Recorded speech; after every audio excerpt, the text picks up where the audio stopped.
أعوذ بالله من الشيطان الرجيم. بسم الله الرحمن الرحيم. عما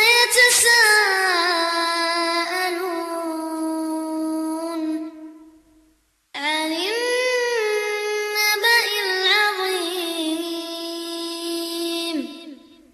الذي هم فيه مختلفون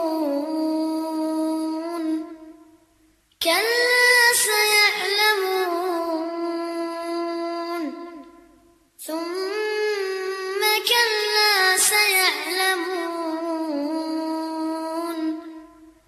ألم نجعل الأرض مهادا والجبال أوتادا وخلقناكم أزواجا وجعلنا نومكم سباتا وجعلنا الليل لباسا وجعلنا النهار معاشا وبنينا فوقكم سبعا شدادا وجعلنا سراجا وهاجا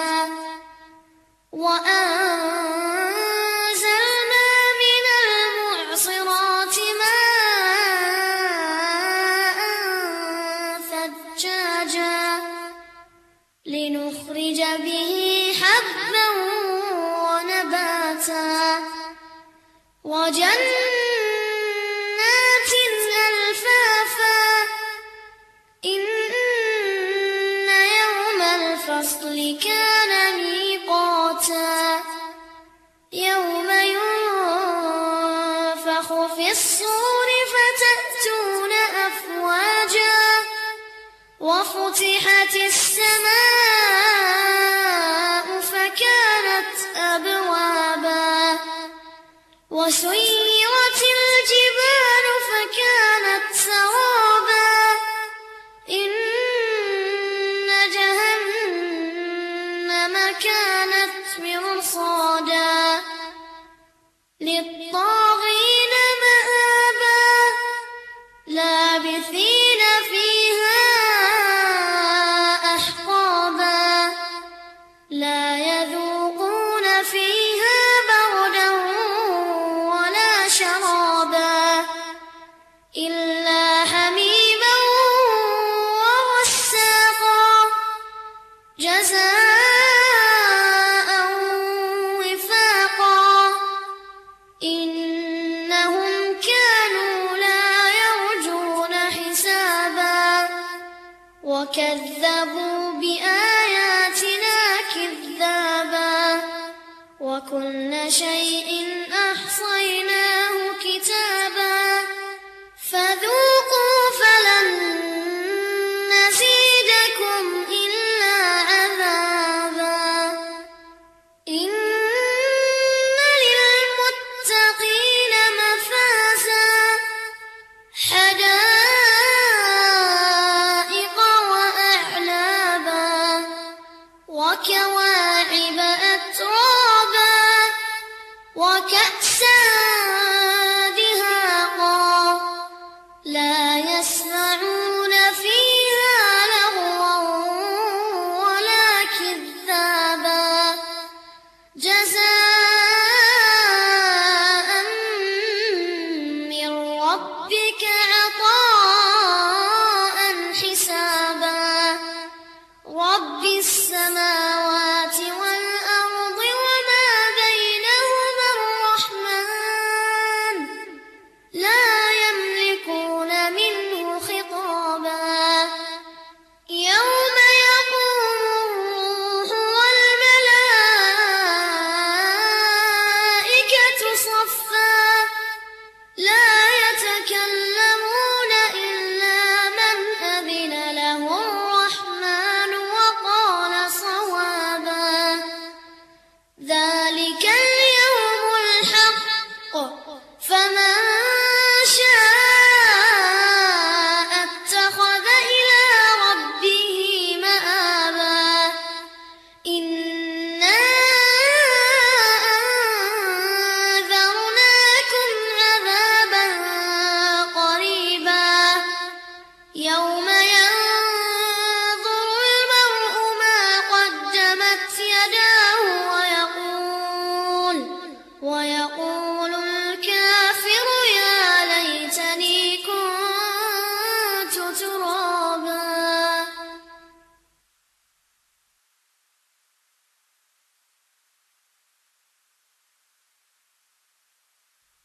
بسم الله الرحمن الرحيم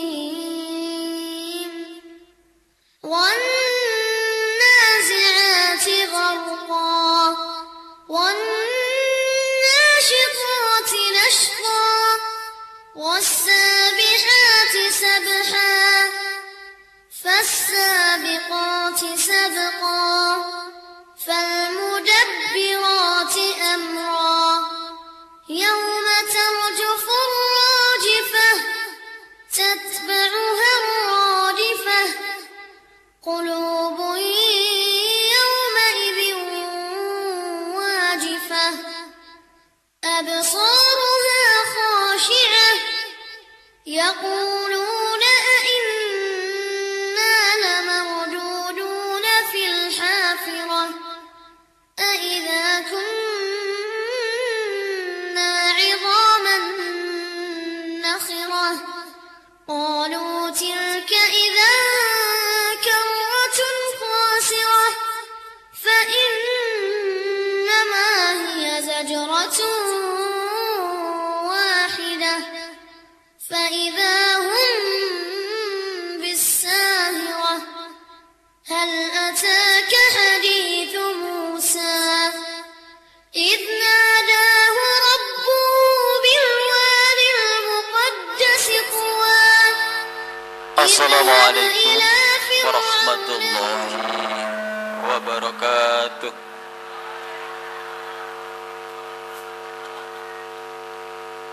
Alhamdulillahi rabbil alamin hamdan katsiran kama amar. Ashhadu an la ilaha illallah wahdahu la syarika lah wa ashhadu anna Muhammadan abduhu wa rasuluhu amma ba'd. Hadirin yang dimuliakan Allah Subhanahu wa taala yang saya hormati. Yang pertama-tama marilah kita ucapkan syukur kepada Allah bahwa kita pada kesempatan ini diberikan oleh Allah Subhanahu wa taala rizki dan kesempatan iman Islam. Sehingga Allah temukan kita bersama-sama di aula yang bahagia ini dalam rangka pengkajian Ahad pagi. Salawat dan salam mari kita haturkan kepada Nabi Muhammad sallallahu alaihi wasallam, Nabi junjungan kita, Nabi uswah kita yang memberikan kepada kita semua jalan yang menuju nanti di surganya Allah Subhanahu wa taala. Hadirin yang dimuliakan Allah Subhanahu wa taala, pada pengajian kali ini memang waktunya kita mundur karena cuaca. Namun demikian, Bapak Ibu antusias dalam menghadiri acara ini. Mudah-mudahan panjenengan semua langkah dan niatnya dijabahi oleh Allah, dikabulkan oleh Allah dan mendapat ridho Allah Subhanahu wa taala. Pada kesempatan ini ada beberapa susunan acara. Yang pertama pembukaan, kemudian pengajian inti, kemudian dilanjutkan dengan pentasarufan zakat dari lazismu, kemudian info, terus ditutup dengan doa. Untuk itu, mengawali acara ini kita baca bersama-sama dengan bacaan basmalah. Bismillahirrahmanirrahim. Sampaikan oleh Al-Ustadz Dr. Andus Tafsir MAG dari Sekretaris Pimpinan Wilayah Muhammadiyah Semarang, nanti yang akan berhak berbicara ini. Warahmatullahi wabarakatuh. Innal hamdalillah nahmaduhu wa nasta'inuhu wa nastaghfiruh wa na'udzu billahi min syururi anfusina wa min sayyiati a'malina. May yahdihillahu fala mudhillalah wa may yudlil fala hadiyalah. Asyhadu an la ilaha illallah wahdahu la syarikalah wa asyhadu anna Muhammadan abduhu wa rasuluh. Allahumma shalli wa sallim ala nabiyyina Muhammadin wa ala alihi wa ashabihi asma'in amma ba'd. saking para alim, para ustadz, para sepuh, pinesepuh ingkang kula hormati, wabil khusus Bapak Dr. Andes Haji Nasihin selaku Ketua PDM dan juga mewakili pejabat Kabupaten Batang. Yang saya hormati Bapak Ibu jamaah pengajian yang berbahagia, alhamdulillah pada pagi hari ini kita dapat bertemu di majelis yang penuh rahmat ini dalam rangka pengajian rutin untuk pimpinan cabang Muhammadiyah Batang. Salawat dan salam selalu terlimpahkan pada junjungan kita Nabi besar Muhammad Sallallahu Alaihi Wasallam yang selalu menjadi uswah hasanah untuk kita semuanya. Bapak Ibu yang saya hormati, kalau Muhammadiyah Batang, ketua PDM-nya adalah pejabat seperti Pak Nasihin, itu suatu yang kalau kita belajar sejarah masa lalu, paham agama itu kuat, itu disebabkan karena 3 hal. Pertama karena dukungan penguasa. Nah, ini kan punya Pak Nasihin, gitu kan? Ya, dukungan penguasa. 2 adalah dukungan kultur. Kemudian yang ketiga adalah dukungan ekonomi. Kalau penguasa tadi juga istilahnya dukungan politik. Jadi penguasa, politik, dan budaya itu pendukung paham agama yang kuat. Wahabi di Arab Saudi kuat karena didukung oleh Raja Saud. Kalau Raja Arab Saudi berubah tidak melindungi Wahabi, mungkin Wahabi habis di Arab Saudi gitu. Tapi karena Raja Arab Saudi itu adalah melindungi Wahabi, Wahabi kuat di Arab Saudi. Walaupun mungkin tidak kuat secara kultur, tapi kuat secara politik. Kemudian sebelumnya zaman Abbasiyah, Mu'tazilah, kertas nggih Bapak Ibu nggih, Mu'tazilah pun betul saya dipikir kangelan. Zaman Mu'tazilah itu zaman Abbasiyah itu nyaris menjadi madhab negara karena Khalifah Al-Ma'mun itu bermadhab Mu'tazilah, sehingga Mu'tazilah nyaris menjadi madhab negara. Sampai-sampai waktu itu ada namanya mihnah. Mihnah itu screening. Jadi mihnah itu screening. Pejabat-pejabat yang tidak Mu'tazilah itu diturunkan jabatannya atau dipindah, dimutasi. Jadi persis sekarang kalau di Kemenak ada Muhammadiyah, dimutasi jauh gitu. Jadi itu bukan hal baru, dari dulu juga ada. Jadi sampai di mihnah itu. Ya sama, mau kerja di Muhammadiyah nanti suruh, ketika mau kerja di Amalusa Muhammadiyah kan suruh wawancara, suruh praktek sholat. Coba kamu sholat subuh pakai kunut, orang lulus itu. Sama aja gitu. Jadi dulu zaman Mu'tazilah itu ada namanya mihnah, screening untuk para pejabat yang tidak bermadhab Mu'tazilah, maka kemudian diturunkan atau dipindah atau dicopot jabatannya gitu. Jadi itu zaman Abbasiyah. Jadi karena kekuatan penguasa, dukungan penguasa, Kanjeng Nabi Muhammad SAW ketika di Mekah itu nyaris tidak dapat pengikut. 13 tahun di Mekah beliau hanya dapat pengikut paling banyak 200 orang, sangat sedikit. Ada yang menyebut malah hanya dapat 75 orang selama 13 tahun di Mekah karena tidak ada dukungan penguasa. Maka kemudian tokoh-tokoh Yasrib minta kepada Nabi supaya Kanjeng Nabi pindah saja ke Yasrib karena jenengan di Mekah ini nggak dapat dukungan penguasa. Dakwah Islam tidak bisa jalan tanpa dukungan penguasa. Dan jenengan pindah mawon datang Yasrib. Nah kemudian Nabi bermunajat kepada Allah untuk minta izin, apakah boleh saya pindah dari Mekah ke Yasrib yang nantinya namanya kemudian Madinah. Jadi jangan dikira Bapak Ibu Kanjeng Nabi hijrah dari Mekah ke Madinah itu bukan proses politik, itu proses politik. Jadi itu proses politik karena Madinah itu sudah lebih maju dari Mekah, atau Yasrib waktu itu lebih maju dari Mekah, tapi konflik terus menerus. Nah orang Yasrib berpikir yang bisa memimpin Yasrib itu adalah Nabi Muhammad. Kalau pemimpin internal dari dalam gagal terus, padu terus, tapi kudu ngimpor dari luar negeri. Nah itu kan, jadi Indonesia mungkin begitulah ya.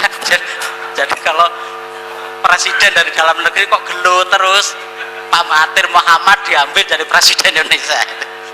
Kasusnya sama dengan Yasrib. Ini konflik terus.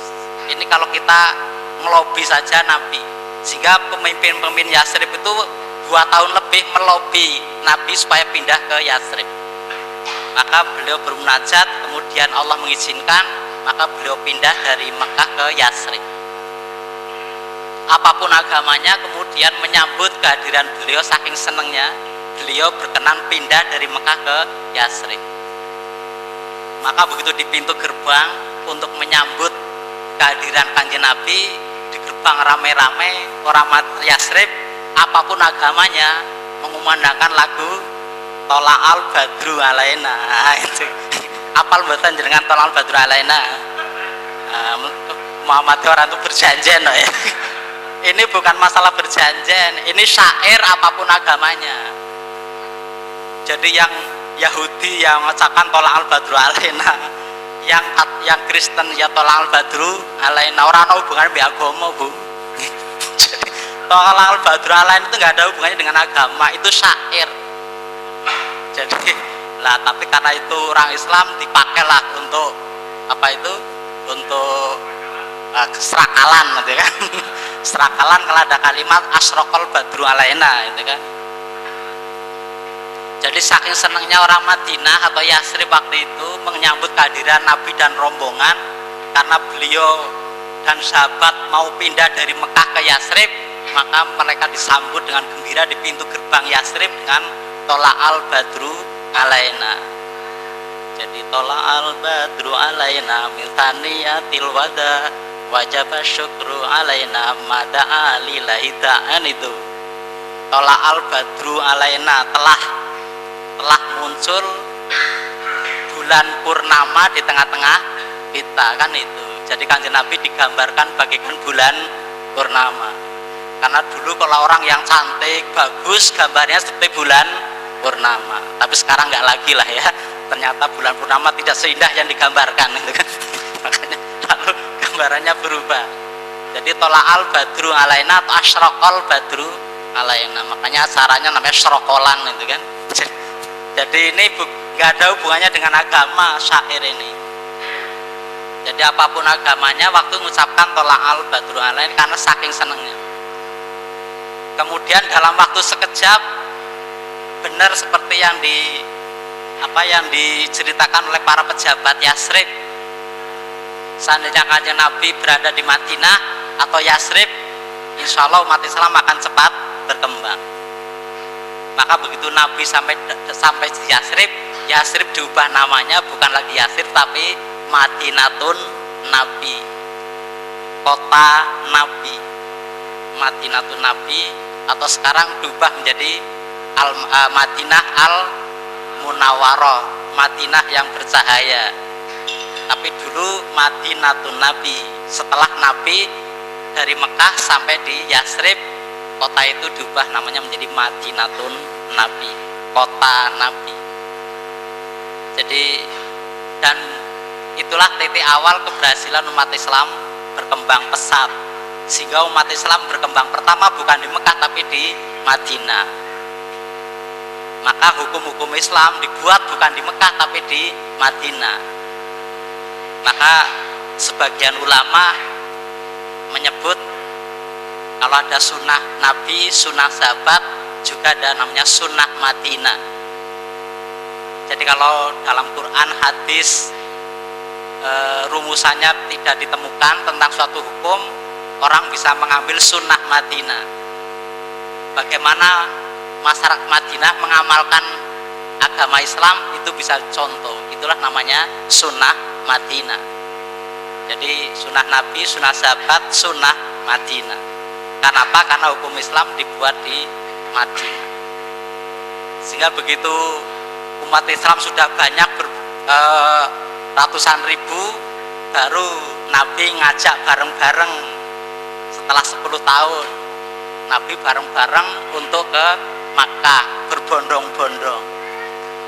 Dengan kehadiran Nabi memimpin umat yang 300 ribu berbondong-bondong ke Mekah, maka terjadilah Fathul Makkah, jatuhnya kota Mekah. Jadi karena Nabi berbondong-bondong bawa umatnya 300 ribu, akhirnya penguasa Mekah yang dulu memusuhi Nabi kemudian menyerah tanpa syarat. Jadi di sini Nabi ngajari nurunkan pejabat. Jadi Nabi ngajari nurunkan presiden. Caranya gimana? Caranya berbondong-bondong 300 ribu orang. Presiden Pak Harto juga turun gara-gara 300 orang. Jadi Nabi berbondong-bondong, maka itu namanya Fathul Makkah. Jadi dibukanya kota Mekah kembali untuk menjadi pusat umat Islam. Itu karena apa? Karena dukungan penguasa. Maka bersyukurlah Batang itu punya Pak Nasihin selaku sekda. Mudah-mudahan akan lebih baik menjadi bupati beliau itu ya. itu akan lebih kuat lagi gitu. Begitu juga ada teori sosiologi, namanya penulisnya itu Charles Lightman. Kata teori ini, kalau kita ingin menguasai negara, maka kuasai 3 hal. 1, jadilah penguasa. Jabatan itu kan penguasa. Jadi the power elite. Jadi ada penulis Amerika nulis buku judulnya The Power Elite. Elit penguasa, elit negara. Kata teori ini, elit negara itu ada 3. 1 pengusaha, 1 penguasa, 2 pengusaha, ketiga para jenderal. Nah, ini. Jadi kalau warga Muhammadiyah ingin menguasai negara, kuasai 3 ini. 1, jadilah penguasa. Kira-kira Muhammadiyah di Batang yang jadi penguasa selain Pak Nasihin sinten ya. Itu. Jadi kalau ingin menguasai negara, kuasailah 3. 1 adalah penguasa, kekuasaan. 2, jadilah pengusaha. Yang ketiga, jadilah jenderal. Itu kalau menguasai negara. Penguasa sudah punya 1, Pak Nasihin ya. Pengusaha kira-kira berapa orang pengusaha di Batang ya? Cina itu sedikit, tapi karena pengusaha semua mempengaruhi presiden lah. Siapapun presiden Indonesia tergantung teman-teman pengusaha. Dan yang ketiga adalah para jenderal. Kira-kira warga Muhammadiyah yang di jenderal wonten apa mboten? Semuanya jadi perawat semua. Semua jadi dokter semua. Enggak ada yang jadi jenderal yang enggak nguasai negara. Partai baru berdiri bisa eksis juga karena pendirinya 2 kemungkinan. Kalau bukan jenderal ya pengusaha. Partai eksis ya hanya 2 milik orang ini kok. Kalau bukan pengusaha ya jenderal. Di Indonesia kalau negaranya bukan jenderal, presidennya nggak pernah ya sampai rampung. Nggak tahu Jokowi nantilah ya. Kecuali Bung Karno, semuanya turun di tengah jalan. Kalau bukan jenderal, Habibie nggak selesai, Gus Dur nggak selesai, Megawati nggak selesai. Begitu SBY 2 periode, karena beliau jenderal. Pemuda Muhammadiyah mendirikan partai, nggak dapat suara lah ya. PMB kan dapat suara, nggak dapat suara.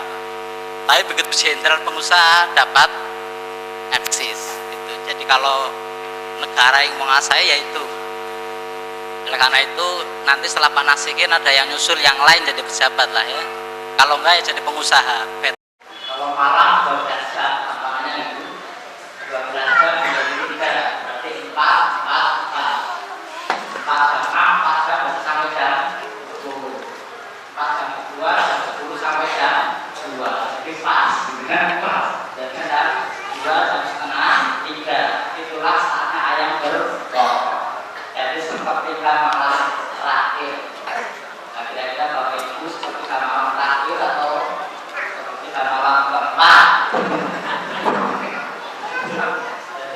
kehidupan hampir selalu baik Quran maupun hadis menggunakan angka 4. Jadi kalau malam itu setiap 4 jam itu akan bayi dalam kandungan itu juga menggunakan angka 4. Inna ataupun yusma'u fikbatul akulum hari. Kalau masuk sehari 4 jam tapi kehamilan itu 40 hari gumpalan darah. Kemudian 40 tahun kedua 40 hari kedua itu gumpalan daging. Jadi dari gumpalan darah berlaku 40 hari. Setelah gumpalan darah sampai gumpalan daging butuh waktu 40 hari. Itu munculnya tulang belulang. Ketika 40 hari ketiga itu sudah sempurna, tulangnya sudah ada, kandung pada ibu hamil untuk menurunkan ruh dan menentukan 4 masa depan manusia. Ajaluhu, rizquhu, amaluhu, syaqiyun aw sa'idun. Bahagia dan tidak bahagianya itu pada 40 hari ketiga. 40 hari ketiga bulan. 40 hari ketiga bulan. 3 bulan. Skala bulan. Merampati. Orang Jawa pinter. Maka sebenarnya bukan mempatinya itu karena Jawa mempati, tapi sebenarnya syariatnya karena Allah akan menentukan ruh, Allah akan menentukan masa depan manusia tadi, maka berdoalah. Sebenarnya itu berdoalah masa depan yang baik, rezeki yang baik, ajar yang baik. Ada bangun budaya, punya fitnah semuanya, akhirnya berbangga sama dia. Jadi mau salah, yang salah nama dia salah. Ya salah karena bangga. Ya. Mau salah. Nah itu kebablasan karena hidupnya diambil semua, sehingga sinkritis. Tidak bisa mana Islam, mana apati, tidak hanya lupa kan dulu. Di sini mana benar. Tidak pernah lupa. Ini pendidikan pertama itu bukan PAUD, bukan telat,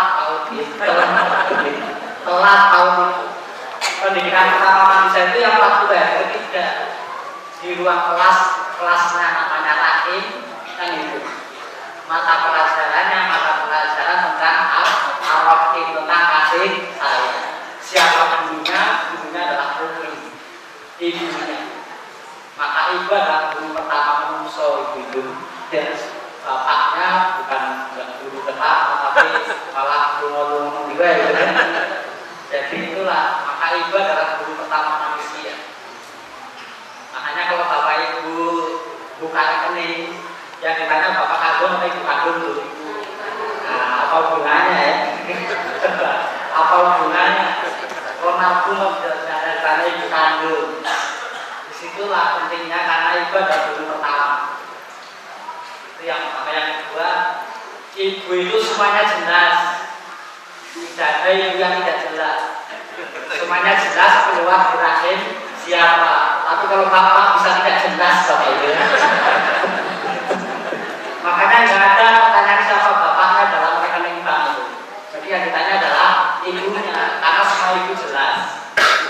Tidak ada ibu yang tidak jelas. Tapi kalau bapak bisa tidak jelas. Nah, anak sopan anak bapak itu jawabannya, kalau bapaknya tidak jelas. Tapi kalau ibu semuanya jelas, siapa keluar di rahim, siapa pasti. Dan di muka bumi ini, tapi ibu hanya satu.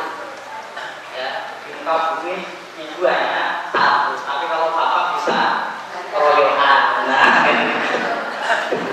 yang tidak jelas kan keroyokan itu. Jadi kalau bapak keroyokan sudah tidak jelas. Tapi ibu semuanya jelas dan ibu hanya satu.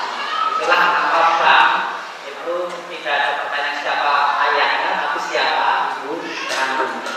Itu agama. Agama ternyata dipakai oleh bang. Kita nggak pernah sadar. Jadi berdoalah. Makanya orang Barat kalau 18 minggu karena itu sudah mulai mengerti pendidikan. Maka orang Jawa pesen jangan penarikan, kalau sudah hamil 40 itu kok ketarikan. Jadi suami nggak boleh ketarikan, istri nggak boleh ketarikan. Kenapa? Karena sudah jadi dulu. Sudah jadi dulu. Makanya kalau sekarang itu kalau hamil 18 bulan itu suruh mendengarkan musik klasik. Karena kalem gitu, kalem cerdas gitu. Ya Bapak Ibu hamil 40 hari kemudian mendengarkannya goyang oplosan, penarikan badannya. Penarikan badannya. Ya, makanya yang kalem-kalem, maka kalimat-kalimat thayyibah. Bahasa Al-Qur'an. Makanya kan serba nggak boleh ya kalau hari ini. Bapaknya apa-apa nggak boleh, apa-apa nggak boleh. Itu kata air. Ibunya apa-apa nggak boleh karena sedang hamil. Itu kata air. Karena sedang direkam, sedang menjadi guru. Jadi kita guru pertama manusia. Jadi sekolah pertama bukan tahun tapi di terakhir ketika 40 hari ketiga itulah ruang kelas pertama. Namanya rakit kasih sayang. Sekaligus menjadi mata pelajaran pertama, yaitu tentang kasih sayang. Itu yang pertama kali. Tapi kalau kita kadang nggak paham, segera sekolah pertama itu paham pun telat. Apalagi baru ngajar setelah SD pada kelas sudah susah dibentuk anaknya ya. Jadi dibentuk pertama ya ketika dalam rahim di 40 hari itu kata dalam rahim itu angka 40. Kalau di 4 jam dalam rahim itu 40. Kalau sudah lahir menjadi manusia dewasa itu juga ikut angka 40. Coba baca di surat Al-A'raf ayat 15. Jadi a'udzu billahi minasyaitonir rajim fa wasayna insana biwa likai ihsan amal qulubuna wa ba'du qur'an wa amruhu wa qawluhu halaquna syahra hatta idza balagha syuddahu wa balagha arba'ina sana qala rabbi awzi'ni an ashkura ni'mataka allati an'amta 'alayya wa 'ala walidayya wa an a'mala shalihan tardahu fa akhridu yati ini tubu ilaika wa ini minal muslimin. Kamu merahasiakan rumah manusia supaya berbuat baik pada ibu bapak, khususnya ibunya yang hamil sampai nyampe selama 30 bulan. Kalau ibu dulu hamil sampai nyampe kita bulan bu, nggak pernah mikir lah pokoknya ya, saya tahu hamil lah pokoknya ya, gitu. Belum selesai hamil lagi lah, karena bapaknya nggak sabar gitu kan. Jadi hamil sampai nyampe selama 30 bulan. Hampir sampai nyampe 30 bulan. Nanti di surah Luqman ayat 14 disebutkan bahwa menyusui sempurna adalah 2 tahun, nanti 24 bulan. Kalau menyusui 24 bulan, hampir 30 bulan. Padahal darinya hampir sampai nyampe 30, berarti 30 dikurangi 24 itu 6. Maka kehamilan menurut Quran batas minimalnya adalah 6 bulan. Pada bulan ke-7 lahir. Maka orang Jawa ada acara lagi namanya metoni. Pinter orang Jawa. Itu Quran. Pinter orang Jawa. Maka metoni. Tapi harus diambil mana yang syariat, mana yang tidak syariat. Tapi yang tadi foto salah, salah Muhammadiyah salah. Itu kebablasan Muhammadiyah bablas. Kamu lahir kok bablas. Itu foto salah. Itu salah karena semua diambil, yang di Buddha semuanya diambil. Sehingga tumpeng pintu kelapa gading gambare Janoko. Apa harapannya lahir bagus seperti Janoko. Wong bagus bojone akeh. Bojone akeh Janoko Bu. Wah, pinten Bu bojone Janoko? 40 coba. 40 bojone Janoko dengan turun Bu. Maafun Janoko ya. Jadi gambare kelapa gading gambare Janoko. Ya kita tinggalkan yang seperti itu. Kemudian oleh ulama diubah menjadi surat Maryam, Yusuf atau gitu. Surat Maryam harapannya kalau lahir perempuan orangnya cantik seperti Maria. Surat Yusuf lahir bagus seperti Nabi Yusuf, kan itu. Tapi nggak saya Al-Baqarah saya kira ya. Tapi ya.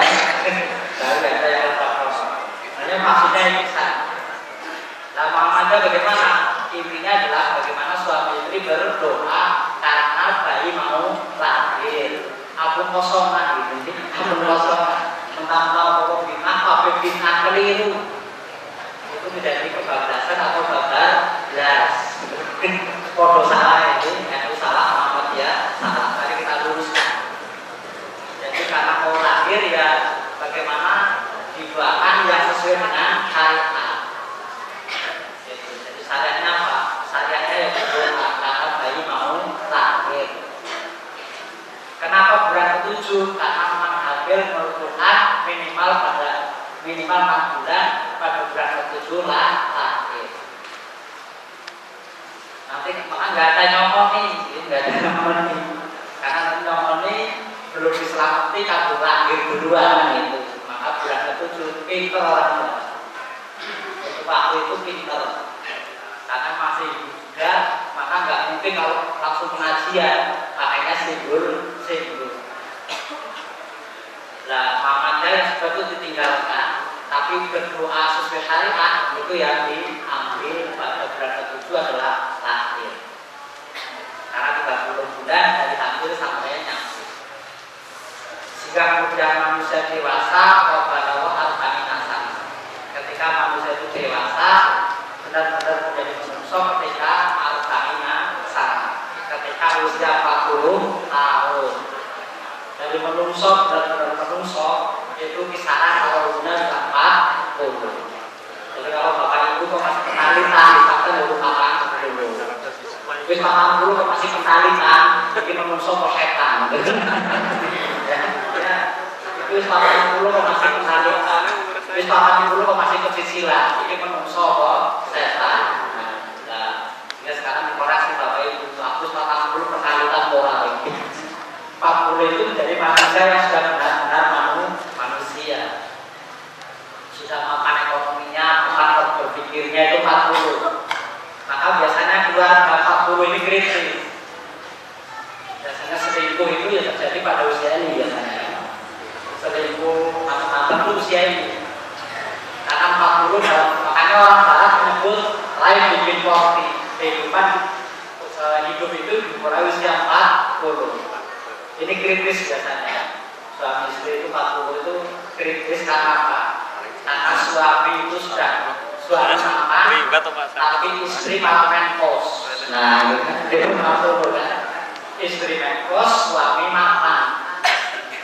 Dulu suaminya ketika nikah, kalau single untung. Nah, itu kan masih loko, masih kurus, miskin kan gitu, karena masih bakat alam. Begitu 40 sudah mapan, sudah punya rumah, mobil macam-macam, blok itu monoton. Nah itu godaannya di situ. Maka biasanya ada gangguan keluarga itu. Maka lain bikin kok. Jadi kehidupan dimulai 40 itu kawinangan. Tapi memang dalam pandangan Quran kehidupan dimulai usia manusia dewasa usia 40. Maka cari pemimpin, bupati, gubernur itu kisarannya usia 40. Jangan milih gubernur yang belum usia 40. Jangan milih bupati yang usianya belum 40. Belum stabil. Belum stabil. Nah, kalau kepura-pura sedikit tidak apa-apa, tapi kisaran 40. Termasuk Nabi diangkat jadi Rasul usia 40. Karena itulah usia mapan. Para sahabat dan para ibu yang saya hormati, maka malam pun dan dibagi 40 hari 4 jam ya, 4 jam pertama, 4 jam kedua, 4 jam ketiga. Setelah bangun apa yang dilakukan Nabi? Tadi yang berikutnya. Jadi begitu masuki kamar betul-betul lain akhir, awal lupa ada panah dorong ila sama. Begitu masuki seperti gambaran terakhir, sebagiannya maka Nabi kok ada Nabi duduk. Jadi bangun tidak langsung kamar mandi itu, bangun tidak langsung kamar mandi, tapi duduk-duduk di tempat tidurnya. Ada duduk-duduk. Setelah itu panadoro ila samai, duduk kemudian melihat ke langit. Nah, rumah Kanjeng Nabi kan sederhana, pakai kertas kuno sehingga bolong-bolong, gitu. Bolong-bolong, sehingga langsung bisa mengakses langit. Lah, rumah bapak ibu kan beton, ya, beton. Nah, artinya rumah yang bagus itu ada ruang yang bisa mengakses langit, entah itu lewat jendela maupun lewat apa. Itu rumah yang baik untuk bisa membangun harmoni antara manusia dengan alam dan Allah.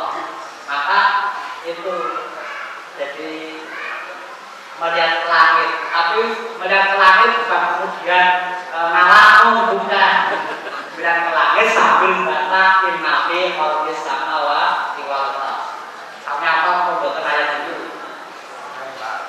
Surat Al-Imran ayat 190. Jadi kalau Bapak Ibu bangun, duduk, baca innafi khalqis samawati wal ardh. Bapak Ibu yang dibaca apa kalau bangun tidur? Alhamdulillah ahyana, itu tepeki, ya. Itu tepeki, apalan doa. Itu tepeki apalan doa. Makanya Bapak Ibu jangan hanya doa bangun tidur, tapi ini innafi khalqis samawati wal ardh. Surat Al-Imran 190. Itu dari apa? Buka ya, teman-teman. Surat Al-Imran 190. Itu minimal. Syukur Bapak Ibu hafal ayat 190 sampai terakhir 10 ayat terakhir surat Al-Imran. Itu kalau bangun tidur. Jangan hanya doa bangun tidur, nanti saya kan dengan putra putri cucu yang happy, Bapak Ibu. Dan yang paling hafal itu doa makan, Allahumma barik lana lima rezeki wa qina adzaban. Nah, itu paling hafal. Sehingga suatu ketika anak kecil datang ke masjid, kemudian pulang sendirian, pulang di tengah-tengah ketemu beliau. Dia masih ingat, saya kemarin kalau ada apa-apa harus doa, dan dia nggak punya doa kecuali doa makan yang paling hafal. Maka begitu dia doa Allahumma barik lana, langsung dulunya lari ke begini. Karena ini mesti anak sakti. Masa saya hari ini mau dimakan? Ini mesti anak sakti. Ini sudah sembarangan karena saya sebaliknya aja mau dimakan. Maka penting doa makan ya Bu ya. Jadi kalau putra putri Bapak Ibu hadap dulu supaya doa Allahumma barik lana, gurunya takut ya mau dimakan gitu ya. Jadi itu anekdot aja. Dia maaf benar-benar biasa. Jadi kalau bangun tidur sambil melihat langit, innafi khalqis samawati. Urusannya apa saudara? Yang belum dihafalkan seperti tadi doa tentang fase kehidupan yang 40 hari, 40 tahun lagi. Robi awzani akan asyura, itu akhirnya adalah doa kepada Bapak Ibu khususnya yang sudah memasuki 40 tahun, itu harus hafal ya. Robi awzani akan asyura dan akalati anamta alaiya. Doanya ada dua dalam Quran. Satu tentang fase kehidupan ini, yang kedua doanya Nabi Sulaiman ketika ketemu semut, kemudian tertawa-tawa gitu, saking senangnya Nabi Sulaiman berdoa Rabbi awzini ketika sampai ke kampung semut atau Darun Namli, taman semut ya, Darun Namli. Jadi Rabbi awzini itu di surat Al-A'raf ayat 15. Pada Bapak Ibu yang belum hafal, itu dibuka Al-Qur'annya dihafalkan. Nah ini juga innafi khalqis sama, minimal 1 ayat, Bapak Ibu, minimal 1 ayat, syukur 10 ayat terakhir surat Ali Imran. itu begitu bangun tidur. Setelah baca itu apa yang dilakukan sampai keluarga itu sumakoma fatwa doa, kemudian bangun atau berdiri mengambil air wudhu. Dan jadi baru wastana dan membersihkan gigi. Jadi begitu karena kanjeng Nabi kan pakai siwak, maka wudhu dulu baru siwak. Kalau bapak itu kan pakai pasta gigi disenang-senong, ya. Maka gosok gigi dulu baru wudhu. Tapi kalau di sini kan wudhu dulu baru wastana, membersihkan gigi karena pakai siwak. Tapi karena kita pakai pasta gigi dibalik, gosok gigi dulu baru wudhu. Itu salah satu yang dilakukan Nabi, yang Nabi itu paling rajin gosok gigi. Bahkan beliau menyatakan saya tidak memberatkan umat, beliau akan diperintahkan untuk gosok gigi setiap hendak sholat. Saya kalau bapak itu gosok gigi setiap mau sholat berat atau beda? Berat. Makanya Nabi juga saya tidak memberati, saya tidak memberatkan. Kalau sehari 2 kali sudah kadang bolong-bolong. Jadi setelah itu gosok gigi, kemudian sholat isya setelah rakaat. Jadi setelah wudhu, gosok gigi, wudhu, kemudian sholat 11 rakaat. Inilah yang namanya tahajud. Apa bedanya Bu? Tahajud, sholatul lail dengan tarawih. Sholat malam, tahajud dan tarawih itu nomor 11. Tarawih itu 11, tahajud itu 11, sholat malam juga 11. Apa bedanya? Apa bedanya coba antara tahajud dengan sholat malam?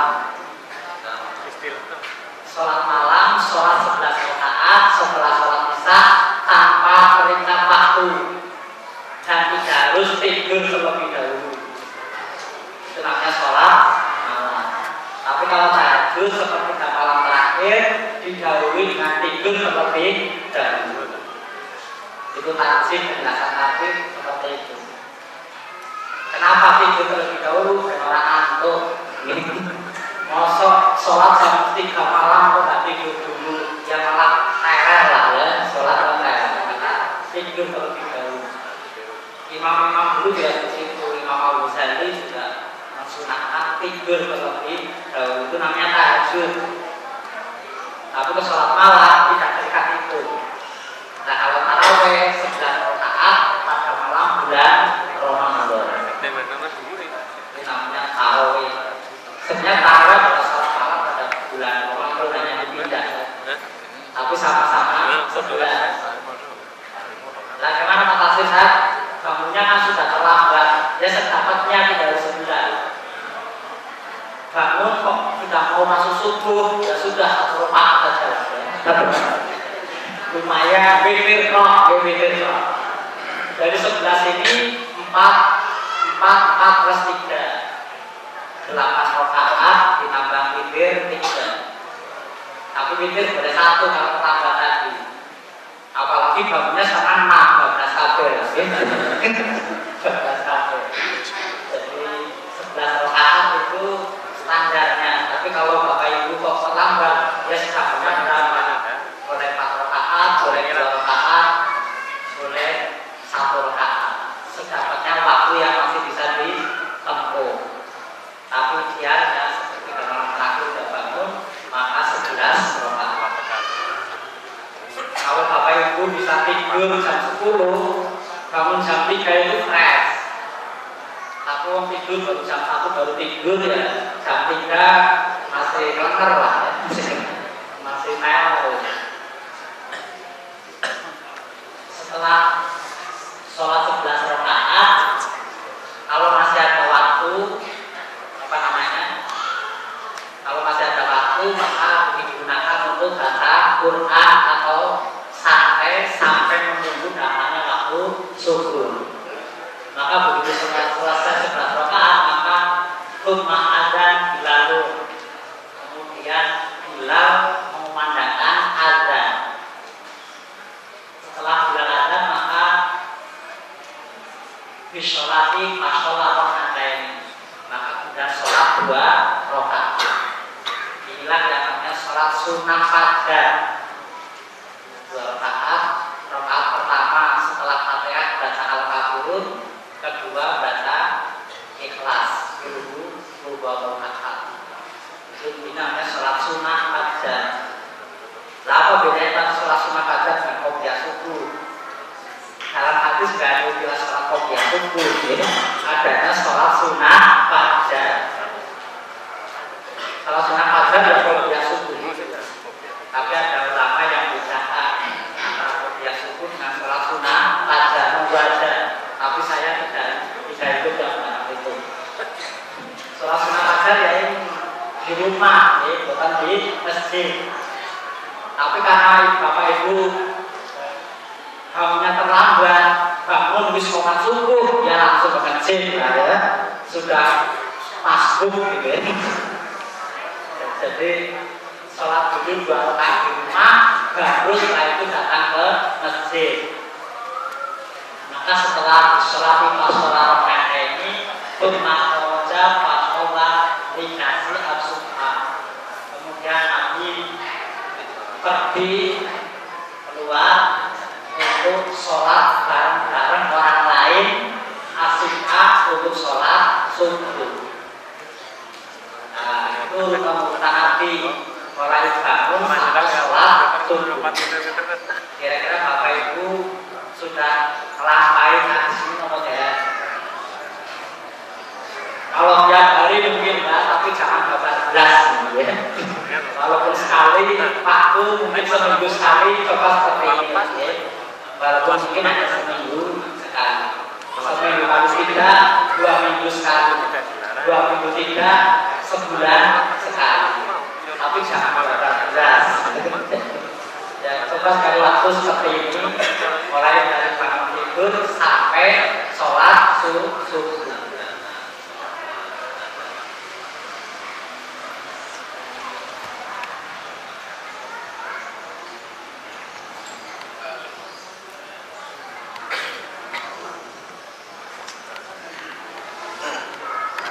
Bagaimana merespon ayat berpokok, gitu kan? Bagaimana merespon ayat berpokok? Nanti kan Nabi bangun ketika ayat berpokok. Ini ada hadis lagi. Anna Nabiya Sallallahu Alaihi Wasallam olah tidak sami'tum siahat diakati pas Allah mumpat ini baina rokat malaka. Wa idza sami'tum nahi kalau imari wa ta'awadu billahi minasyaitan fa innahu ra'a syaitan. Ketika engkau mendengar ayat berpokok, maka mintalah karunia Allah. Karena sesungguhnya ayat itu sedang melihat malaikat. Jadi ketika ayat berpokok, Bapak Ibu berdoa. Karena disitulah sebenarnya malaikat sedang turun, maka kita diminta berdoa. Ampun yang bermawon itu, ampun yang bermawon. Bapak Ibu nggak pernah ngerti betapa usaha keras ayam berkokok itu. Direpati sebuah tenaga sampai leher melengkung, leher melengkung sampai membahir tak dulu mungkin, setinggi mungkin peluru supaya kita dengar, supaya bangun dan berdoa. Tapi malah kita berkekak full. Itu tidak berkeayaman, gitu kan? Jadi dia sudah berusaha sekuat tenaga dengan kita, karena sesungguhnya mereka sedang turun pada saat sudah malam terakhir, maka berdoa. Karena itulah waktu mustajabah untuk berdoa. Itu. Jadi bukan berdoa kepada ayat, tapi ayat adalah tanda bahwa itu malaikat sedang turun. Ini hadis di Sahih Bukhari, hadis yang ke-3058. Jadi ketika engkau mendengar ayat berkokok, kami mintalah karunia Allah, karena sesungguhnya ayat sedang melihat malaikat. Tapi sebaliknya, tidak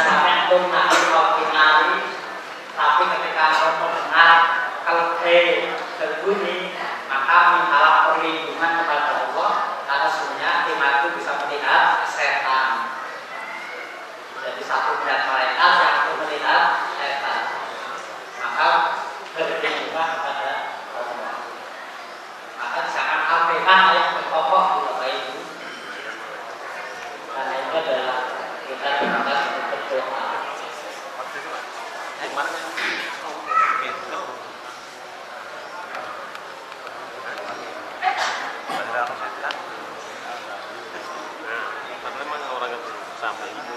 kemudian Bapak Ibu sudah sampai subuh, maka ini adalah tentang istimewanya sholat subuh. Akhiri sholat itu bihamdi dan bismillahirrahmanirrahim wa Qur'an al-Badri inna al-Badri kana mafuzan. Tegakkan sholat ketika matahari mulai tergelincir hingga larut malam dan sholat Qur'an Fajr. Sebenarnya sholat Qur'an Fajr itu adalah sholat yang disaksikan. Jadi sebutan sholat subuh dalam Qur'an namanya sholat Qur'an Fajr. Maka Qur'an Fajr. Bapak Ibu yakin bahwa semua sholat yang kita lakukan mesti Allah menyaksikan. Tapi yang disebut disaksikan di sini hanya sholat subuh. Inna al-Badrika Mas-Suda. Saat mengenai sholat subuh itu sholat yang disaksikan. Apakah sholat lain tidak disaksikan? Pasti tidak. Artinya subuh punya keistimewaan lain dibanding sholat yang lain. Maka disinilah Inna al-Badrika Mas-Suda. Saat mengenai sholat subuh itu sholat yang disaksikan. Kalau kita baca di kitab tafsir ada dua penafsiran menyangkut pengertian kana masuda. Pengertian sholat subuh yang disaksikan. Ada dua penafsiran. Penafsiran pertama ini melihat pada fakta kenyataan zaman Nabi dan sahabat bahwa sholat subuh adalah sholat yang disaksikan, artinya sholat yang paling banyak disaksikan oleh jamaah. Sholat yang zamannya paling banyak pada zaman Nabi adalah sholat subuh. Tribun yang sampai sholat yang paling mengenaskan, gitu. Karena zamannya paling sedikit. Tapi kalau kita baca di barang kita tafsir bahwa Mas Buddha di situ pada zaman Nabi sholat subuh adalah sholat yang paling banyak zaman. Yang kedua ini berdasarkan hadis. Kenapa disebut sholat subuh sholat disaksikan? Di situ berdasarkan hadis Nasa'i misalnya dikatakan yastami'una al-malaikah bil fajri. Diteruskan wal asri. Sesungguhnya malaikat itu berkumpul pada waktu subuh. Jadi kenapa disaksikan? Karena istimewa dibanding sholat lain. Gimana istimewanya? Kalau sholat lain itu kan zuhur asar itu siang, kemudian maghrib isya itu malam. Sehingga zuhur asar hanya satu malaikat siang, isya dan maghrib itu hanya satu malaikat malam. Tapi subuh itu adalah waktu pergantian tiket malaikat. Nah, jadi malaikat malam dan malaikat siang pas serah-serahan buku tiket. Jadi subuh malaikat malam belum pulang, malaikat siang sudah datang. Nah, menyaksikan kita sholat. Jadi dua malaikat sekaligus menyaksikan kita sholat. Maka jangan sampai sholat subuh tidak tepat waktu. Untuk buku malaikat. Untuk buku malaikat. Nah, Bapak itu kadang-kadang sholat subuh disama dengan duka. Saya sudah sholat lah itu ya. Sudah malaikat sudah buku. Padahal itulah sholat yang istimewa karena disaksikan oleh dua malaikat sekaligus. Makanya sholat subuh istimewa, tidak bisa dijamak, tidak bisa dikosong. Kalau maghrib bisa dijamak tapi tidak bisa dikosong. Subuh dijamak yang bisa, dikosong sudah tidak bisa. Itu subuh istimewa. Kemudian dari ayat inilah mana sholat yang bisa dijamak, mana yang tidak bisa. Maka sholat yang bisa dijamak adalah sholat yang satu rukun waktu. Akhirnya sholat dulu di syamsi, jadi waktu dulu samsi, yakni zuhur dan asar, waktu siang. Jadi yang boleh jamak itu waktu yang satu rukun waktu, zuhur dan asar. Kemudian rukun waktu berikutnya maghrib dan isya.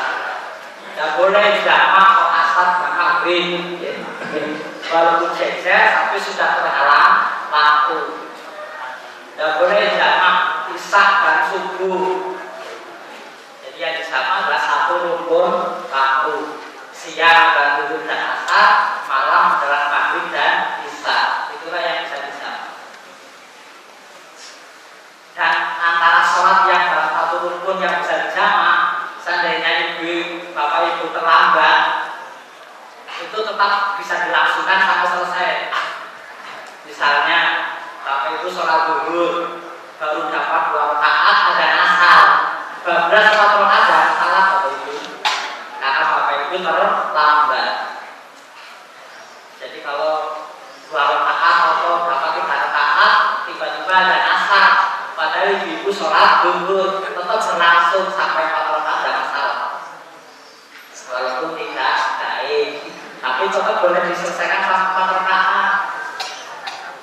Sama sholat maghrib baru dapat 2 rakaat dan isya tetap bisa diselesaikan sampai 3 rakaat. Tapi tidak bisa, misalnya sholat asar baru dapat 2 rakaat, matahari tenggelam suruh berhenti, jangan diteruskan, ya. Ampun diteruskan, karena waktu sudah habis dan itu waktu haram. Jadi asar baru dapat 2 rakaat, tiba-tiba matahari tenggelam, sudah dapat 2 rakaat saja. Bapak ibu sholat subuh baru dapat 1 rakaat, kok matahari terbit, ya sudah 1 rakaat saja berakhir, salah dia kelar, salah dia kelar, tapi jangan diteruskan, gitu. Karena terhalang matahari, makanya ada namanya waktu takrib, waktu haram untuk sholat. Ada 5 waktu haram. Ada 5 waktu haram sholat. Pertama adalah setelah sholat subuh, yang tidak ada ba'da subuh. Yang kedua ketika matahari terbit. Ketika matahari terbit itu tidak boleh. Yang ketiga ketika matahari di tengah. Maka kan di situ di dulu syamsi, matahari mulai tergelincir. Yang keempat adalah setelah sholat asar, tidak boleh untuk sholat. Kemudian yang kelima ketika matahari terbenam, itu tidak boleh untuk sholat. Tapi antara maghrib dan isya ada penghalang, makanya boleh dijamak. Antara zuhur dan asar tidak ada penghalang, maka boleh dijamak. Tetapi itu tentu makruh, tidak baik. Kemudian afdolnya waktu sholat juga tidak selamanya awal waktu, betul. Afdolnya sholat isya itu malah akhir waktu. Afdolnya waktu isya itu akhir waktu. Kapan afdolnya sholat isya? Tengah malam. Jadi tengah malam itu afdolnya waktu isya. Tapi ini bapak ibu diajak sholat setengah malam berikut, malam 12 lah ya, 12. Maka untuk menghindari 12 kita tetap sholat isya pada awal waktu. Tapi kalau bukan afdolnya, isya itu bukan awal waktu tapi akhir waktu. Bahkan nanti kalau misalnya sedang di masjid mau sholat isya, melihat sahabat sudah pada kecapean tiduran, Nabi balik lagi ke rumah, nggak ajak sholat sampai ditunggu sampai para sahabat ini segera kembali, baru diajak jamaah sholat isya. Itu nanti mau sholat isya koma, istrinya menghidangkan makanan malam, Nabi makan dulu walaupun sudah koma. Tapi untuk maghrib, asar dan maghrib, afdolnya isya akhir waktu. Kalau zuhur, Nabi kadang awal, kadang akhir. Ketika awal panas banget, Nabi nunggu tinggi, maka Nabi sholat zuhur di akhir waktu. Maka sering bikin zuhur dan asar. Padahal Nabi tidak ada. Tapi Nabi sholat zuhur di akhir waktu, asar syaratnya dihafal Pak Joko syarat bisa berpikir kita subuh salam pada syaratnya itu subulus salam. Syarat apa itu? Syarat apa syarat? Bukan syarat. Kalau Quran ada syarat hadis Bulughul Maram itu adalah subulus salam. Bulughul Maram kita di Bapak Bu. Bulughul Maram itu ringkesan Sahih Bukhari. Kitab-kitab Sahih Bukhari sing terkait dengan hukum dan akhlak itu kurang dari satu itu belajar al-sekolah. Kenapa namanya belajar? Anak baku. Anak baku kenapa? Ini motivasi belajar.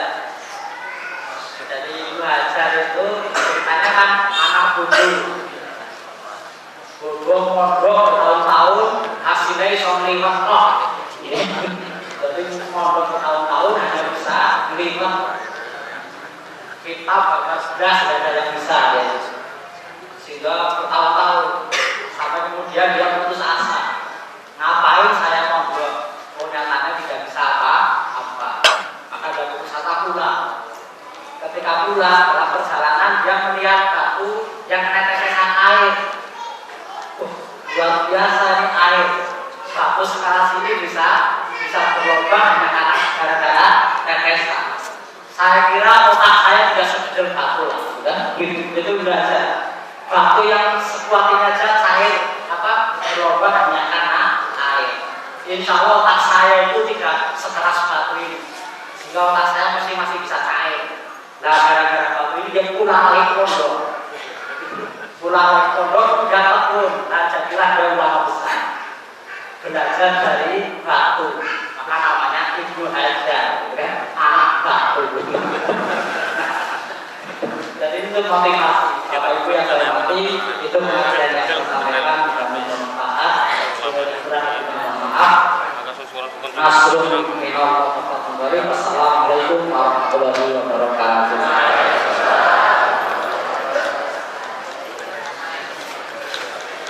Kita lanjutkan acara berikutnya, yaitu pentasarupan zakat dari Majelis BCMK Kabupaten Batang. Kemudian penerimaan secara simbolis kepada nama yang saya sebut.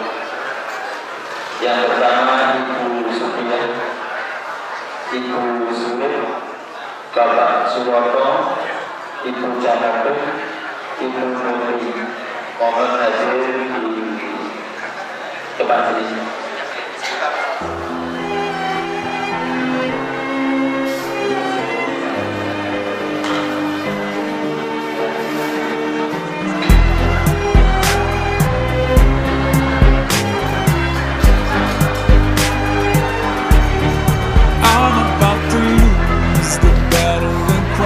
The line, I'm about to make another mistake, and even though I try to stay away, everything around me keeps dragging me in.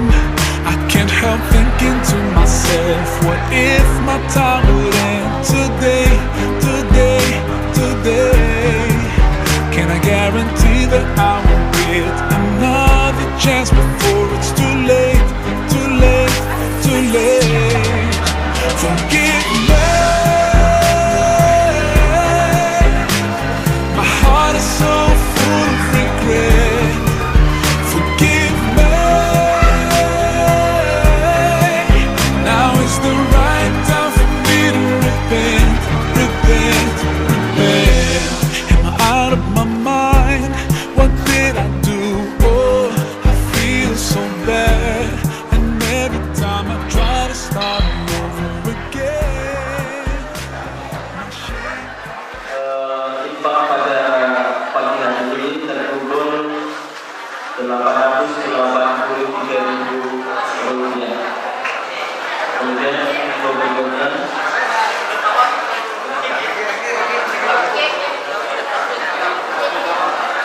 tanggal 8 Februari 2015 bertempat di Masjid At-Taqwa Kalibutan Wetan dengan pembicara Ustaz Muhammad Al-Jubri Al-Masih M.A. Kemudian ilmu berikutnya. Assalamualaikum warahmatullahi wabarakatuh. Ini 2015 sampai dengan tanggal 28 Juni 2015 pas bertepatan dengan 20 kali pertemuan. Oleh karena itu, karena ini pesertanya terbatas, setiap pengajar akan membina 10 orang, maka untuk tahap pertama ini dari Mas Syafid akan menerima peserta hanya 60 orang dari bapak dan ibu sekalian. Monggo, karena ini sifat bagi peserta yang mendapatkan kupon untuk mendapatkan tasawuf zakat tadi, nanti bisa menghubungi Pak Mujimin nanti ya. Terus kami selaku pembawa acara manakala ada kesalahan dalam mengucapkan maaf sebelum-sebelumnya. Sebelum mengakhiri, kita berdoa bersama doa kafaratul majlis. A'udzu billahi minasyaitonir rajim. Bismillahirrahmanirrahim. Subhanaka Allahumma wa bihamdika asyhadu an la ilaha illa anta astaghfiruka wa atubu ilaik. Kami mohon maaf dan nasyukuri Allah wa bihamdihi. Assalamualaikum warahmatullahi wabarakatuh. Ask you to forgive me. My heart is so full of regret. Forgive me. Now is the right time for me to repent. Repent. Forgive me. My heart is so full of regret. Forgive me. Now is the right time for me to repent. Repent. Forgive me. My heart is so full of regret. Forgive me. Now is the right time for me to repent, repent, repent.